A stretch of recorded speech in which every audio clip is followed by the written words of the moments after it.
لا إله إلا الله لا إله إلا الله. حضرت ابن عباس رضی اللہ عنہما رسول اللہ صلی اللہ علیہ وسلم کا ارشاد بیان فرماتے ہیں، صنفان من الناس اذا صلحا صلح الناس واذا فسدا فسد الناس العلماء والامراء۔ لوگوں میں سے دو جماعتیں ہیں، جب وہ ٹھیک ہوں لوگ بھی ٹھیک ہوتے ہیں، اور جب وہ خراب ہوں لوگ بھی خراب ہوتے ہیں۔ وہ دو جماعتیں ہیں، علماء اور حکمران۔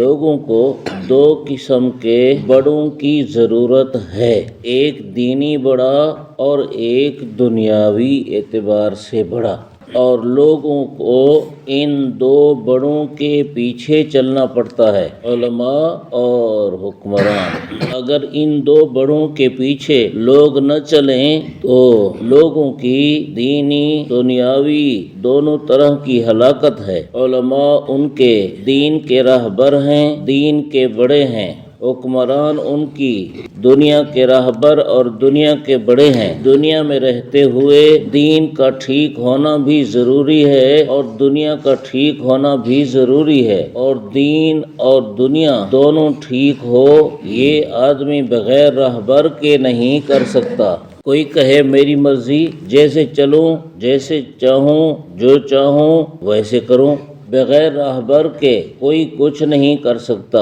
اگر بغیر راہبر کے کوئی کچھ کرے گا تو بگاڑے گا۔ اس لیے دینی اور دنیاوی دونوں راہبر بنانا اور دینی دنیاوی دونوں اعتبار سے اپنے بڑے بنانا مجبوری ہے۔ علماء دینی بڑے اور راہبر ہیں۔ کوئی آدمی چاہے کہ میرا دین بہتر ہو جائے، علماء کی راہبری کے بغیر نہیں ہو سکتا۔ بہت سے لوگوں کو علماء سے الرجی ہوتی ہے۔ یہ ایسے ہے جیسے بیٹے اپنے باپ کی مرضی کے بغیر، باپ کی صلاح و مشورے کے بغیر، باپ کی راہبری کے بغیر چلیں۔ ظاہر ہے کہ یہ ان بیٹوں کی آخرت تو رہی، اپنی جگہ دنیا تو ضرور خراب ہوگی جو اپنے باپ کے بغیر، باپ کی راہبری کے بغیر چلتے ہوں۔ علماء کی راہبری کے بغیر چلیں گے تو دین برباد ہوگا۔ بہت سے لوگ چاہتے ہیں کہ ہم اپنا بڑا کسی کو نہ بنائیں، حالانکہ دنیاوی اعتبار سے بہت سے موقعوں میں وہ اپنا بڑا بنا لیتے ہیں، لیکن دینی اور روحانی اعتبار سے اپنا بڑا بنانے کے لیے تیار نہیں ہے۔ انسان میں اصل چیز روح ہے اور اصل چیز دین ہے۔ دین، جسم اصل نہیں اور دنیا اصل نہیں۔ جسم ضرورت ہے، دنیا بھی ضرورت ہے۔ ضرورت ہوتی ہے، اصل نہیں ہوتی۔ اصل بگڑا تو ضرورت بگڑ جائے گی۔ اللہ تعالیٰ نے قرآن پاک میں بہت سے مقامات پر سمجھایا ہے کہ دین کو ٹھیک کرو گے دنیا ٹھیک ہو جائے گی۔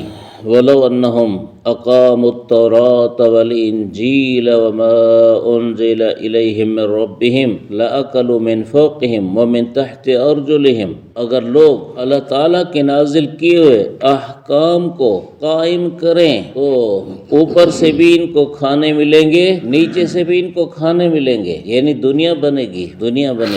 وَلَوْ أَنَّ أَهْلَ الْقُرَىٰ آمَنُوا وَاتَّقَوْا لَفَتَحْنَا عَلَيْهِمْ بَرَكَاتٍ مِّنَ السَّمَاءِ وَالْأَرْضِ۔ اگر لوگ ایمان اور دین اپنا ٹھیک کر لیں تو اللہ تعالیٰ آسمان کی برکتیں بھی کھول دے گا، زمین کی برکتیں بھی کھول دے گا۔ تو سمجھ آیا نا کہ دین ٹھیک ہو تو دنیا بھی ٹھیک ہوتی ہے، دین ٹھیک نہیں ہوگا دنیا بھی ٹھیک نہیں ہوگی۔ اس لیے تو عوام حکمرانوں کو بھی علماء کی رہبری کی ضرورت ہے۔ حکومت نہیں چل سکتی جب تک علماء سے رہبری نہیں لیں گے۔ وہ اندھا ہے جو علماء سے رہبری نہیں لیتا اور کہتا ہے کہ میں خود راہ لے لوں گا۔ اندھے کو کیا راہ ملے گا؟ تو علماء کا ٹھیک ہونا بھی ضروری ہے اور علماء کی رہبری بھی ضروری ہے، اور حکمرانوں کا ٹھیک ہونا بھی ضروری ہے۔ اگر علماء اور حکمران یہ دونوں ٹھیک ہوئے تو حضور صلی اللہ علیہ وسلم نے فرمایا لوگ ٹھیک چلیں گے۔ یہ دونوں خراب ہوئے لوگ خراب ہوں گے۔ العلماء والامراء، ایک دینی رہبر ہیں اور ایک دنیاوی رہبر ہیں۔ اس لیے دونوں کی رہبری میں ہر ایک انسان کا چلنا ضروری ہے۔ ایک کی رہبری دین ٹھیک کرتی ہے اور ایک کی رہبری دنیا ٹھیک کرتی ہے، اور دنیا میں رہتے ہوئے دین اور دنیا دونوں کا ٹھیک ہونا ضروری ہے۔ الحمدللہ۔